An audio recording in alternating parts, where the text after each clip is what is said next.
Tonight's the night when many people toast the new year with champagne or something stronger, and sometimes with regrets the following day. But in Japan, it's not overindulgence that's concerning the government.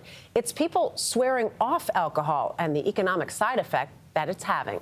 Lucy Craft has the story from Tokyo. It's one of the hottest new trends in Japan, bars without booze.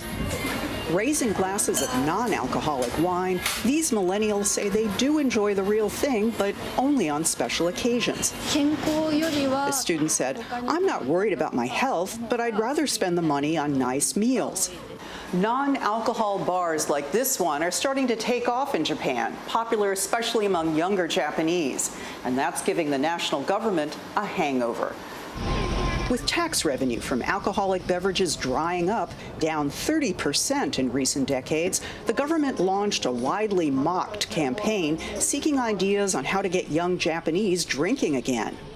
The so-called sober curious movement has stunned officials here, where much of life revolves around drinking, peaking during occasions like cherry blossom viewing. Office drinking parties have long been considered essential to company team building.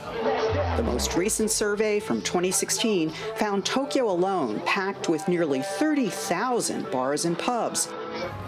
With over 90% of young Japanese reporting they drink rarely or not at all, even beer behemoth Asahi has opened a bar catering to the alcohol averse. Nowadays, non- or low-alcohol beer and liquor is where the growth is. Across town, bartender Suzumo Sakurai serves an underserved market. Teetotalers of all ages, thirsting for a local pub without the liquor. The government's Drink More campaign, he said, is tone deaf. "I think it's a terrible idea," he said. "It's like trying to get people to smoke more." Japan is a group-oriented society where getting along has often meant going along with drinking. The consequences visible on trains and city streets. He said, Japan has a long tradition of bonding over alcohol, but people are starting to wise up.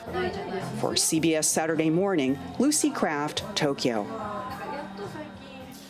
I mean, you see people saying don't overdrink, be careful all the time. That's the first time I've seen something like this, where they're like, listen, start drinking. Me too. That's all I'm going to say. Yeah, there's not a lot more to say. We'll leave it to moderation. There you How about go. that? That's a good idea.